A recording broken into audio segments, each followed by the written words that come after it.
The Man Who Saved the World, The Untold Story of Stanislav Petrov. September 26, 1983. Deep beneath Moscow, in a secret Soviet military bunker called Serpukhov 15, Lieutenant Colonel Stanislav Petrov settled into his chair for the night shift. It was supposed to be a routine night. Petrov was the duty officer for the Oko nuclear early warning system, monitoring satellites that watched for American missile launches. The Cold War was at its absolute peak. Just 3 weeks earlier, the Soviets had shot down Korean Airlines Flight 007, killing 269 people, including a U.S. congressman. President Ronald Reagan had called the Soviet Union an evil empire, and tensions between the superpowers had never been higher. Both sides had thousands of nuclear weapons pointed at each other, ready to launch at a moment's notice. Petrov was 44 years old, a software engineer by training who had helped design the very warning systems he now monitored. He was filling in for a colleague who was sick that one night. The bunker was dimly lit, filled with the hum of computers and the quiet chatter of officers monitoring screens. Everything seemed normal as midnight approached. Then, at exactly 12:15 a.m., the silence shattered. A piercing alarm screamed through the bunker, red lights flashing across every console. The main screen displayed a terrifying message in bold letters: "Launch! Launch! Launch!" One American intercontinental ballistic missile had been detected heading toward the Soviet Union. Petrov's heart stopped. This was the moment every Soviet officer dreaded. The beginning of World War III, the nuclear apocalypse they had trained for, but hoped would never come.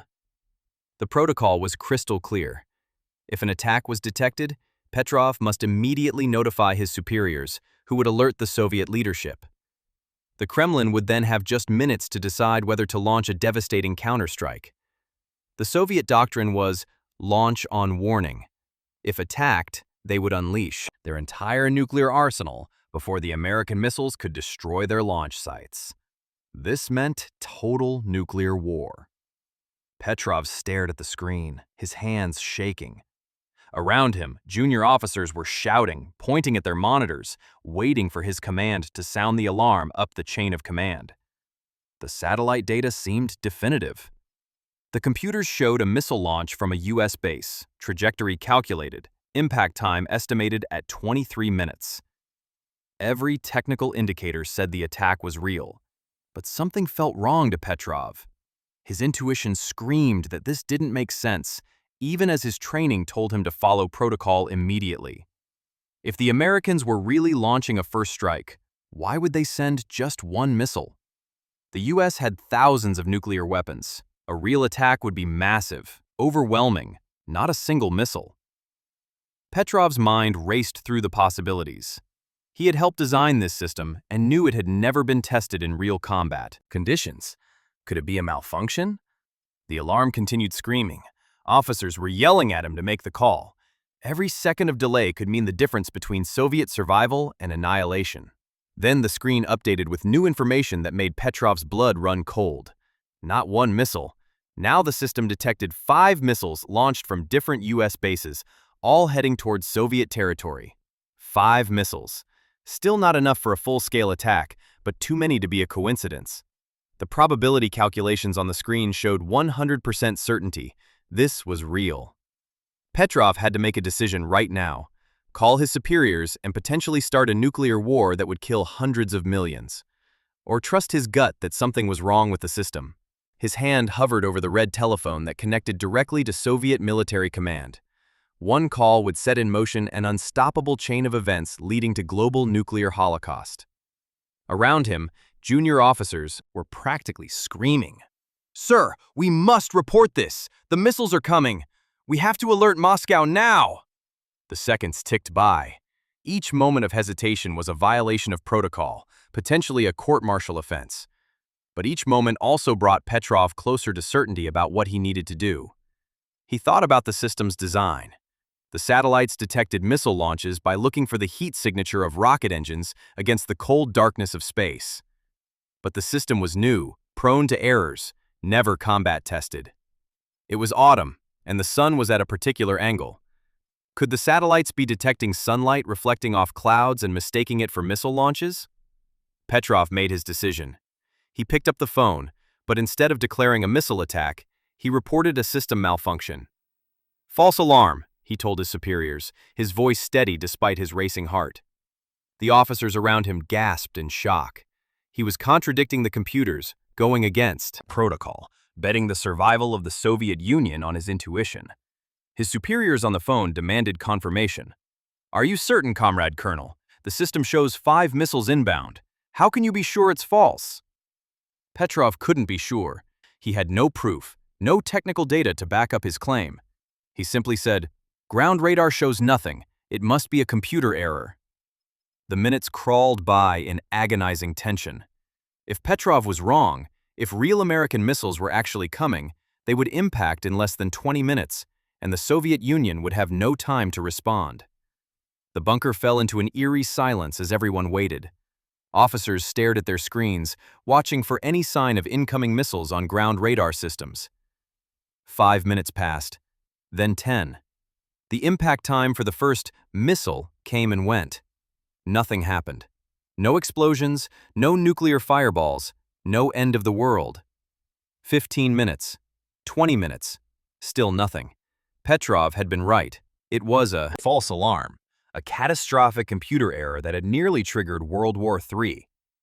Ground radar operators confirmed there were no missiles, no aircraft, no threats of any kind. The satellites had been fooled by sunlight reflecting off high-altitude clouds at just the wrong angle. The relief in the bunker was palpable, but it was mixed with shock at how close they had come to disaster. If Petrov had followed protocol, if he had immediately reported an attack, the sequence of events would have been irreversible. Soviet leaders would have had minutes to decide. Under that pressure, facing apparent annihilation, they almost certainly would have launched their own missiles. The United States would have detected the Soviet launch and fired their weapons in response. Within an hour, thousands of nuclear weapons would have detonated across the northern hemisphere. Major cities would have been vaporized instantly. Billions would have died in the initial blasts and resulting firestorms. Nuclear winter that followed would have killed most remaining life on Earth. Civilization as we know it would have ended, all because of a computer glitch and reflected sunlight. But none of that happened, because one man trusted his judgment over his computers. Stanislav Petrov had literally saved the world. You might expect that Petrov was hailed as a hero, celebrated for his incredible judgment and courage under unimaginable pressure. But you would be wrong. The Soviet military was deeply embarrassed by the false alarm. It exposed serious flaws in their expensive early warning system and revealed that their protocols had nearly caused a nuclear holocaust. Instead of a medal, Petrov received a reprimand. He was reassigned to a less sensitive position and told never to speak publicly about what had happened that night. The incident was classified as a state secret. For years, almost no one outside a small circle of Soviet military officials knew how close the world had come to ending. On September 26, 1983, Petrov's superiors blamed him for not following protocol exactly, for relying on intuition rather than the computers. Some suggested he should have reported the attack and let others make the final decision. The psychological toll on Petrov was immense. He suffered a nervous breakdown, struggling with the weight of knowing he had held the fate of billions in his hands. He was quietly forced into early retirement in 1984. No pension increase, no recognition, just a dismissal from the service he had devoted his life to. For years, Petrov lived in a small apartment outside Moscow, surviving on a meager military pension. He never spoke about that September night, bound by Soviet secrecy rules and his own trauma. The world went on, completely unaware that it had brushed against extinction. People went to work, raised families, pursued dreams, never knowing they owed their existence to a Soviet officer's split-second decision. The Cold War continued. More missiles were built, more nuclear drills conducted, more near misses occurred that the public never learned about. The doomsday clock kept ticking toward midnight.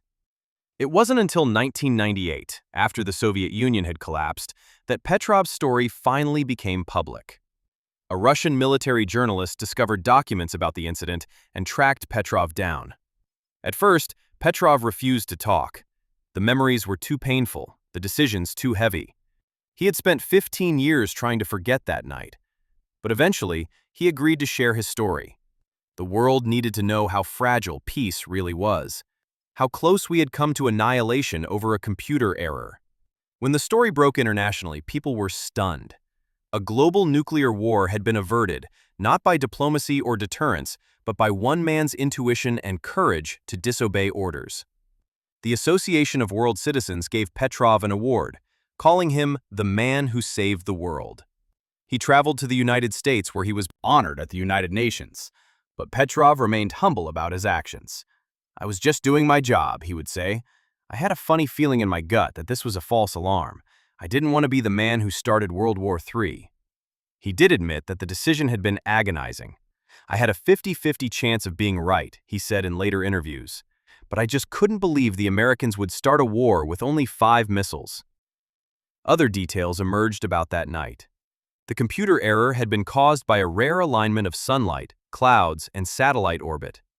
The odds were millions to 1, but on that particular night, everything aligned to create a perfect false alarm. Investigators found that if the incident had occurred during a different shift, with a different officer on duty, the outcome might have been very different. Many Soviet officers were more rigid, more likely to follow protocol exactly as written. Petrov revealed that he had violated direct orders by not immediately reporting the attack. Under Soviet military law, his hesitation should have resulted in a court-martial. His superiors had covered up his disobedience because they were embarrassed by the system failure. The incident prompted changes to nuclear early warning systems worldwide. New safeguards were added, requiring multiple confirmation sources before any attack could be declared real. But the terrifying truth remained. The world's fate had rested on the judgment of a single, tired officer in a basement bunker, making a decision in seconds based on a gut feeling. Petrov's story highlighted other near misses during the Cold War. There was the 1962 Cuban Missile Crisis, where Soviet submarine officers came close to launching nuclear torpedoes. There was a 1979 incident where a training tape was accidentally loaded into U.S. early warning systems, showing a massive Soviet attack. Again and again, nuclear war was averted not by perfect systems or foolproof protocols, but by individual humans making the right choice under impossible pressure. We survived the Cold War as much by luck as by design. Petrov lived out his final years in relative obscurity, despite international recognition. He struggled with poor health and limited finances, still living in that small Moscow apartment. He gave occasional interviews, always emphasizing the same message. Nuclear weapons made the world fundamentally unsafe. No computer system could be trusted completely, and no human should ever have to make the decision he made. In 2017, Stanislav Petrov died at age 77. His death went unnoticed for months until a friend discovered he had passed away. There was no state funeral, no military honors, no recognition from the Russian government. When news of his death finally became public, tributes poured in from around the world. People called him the man who saved the world, a hero whose courage and judgment had prevented the apocalypse. But perhaps the greatest tribute to him, Petrov, is this. We're here. You're reading this story. Billions of people are alive today, living their lives because one man trusted his instincts over his computers on a September night in 1983. The bunker at Serpukhov 15 has been decommissioned. The Oko satellite system has been replaced by newer technology.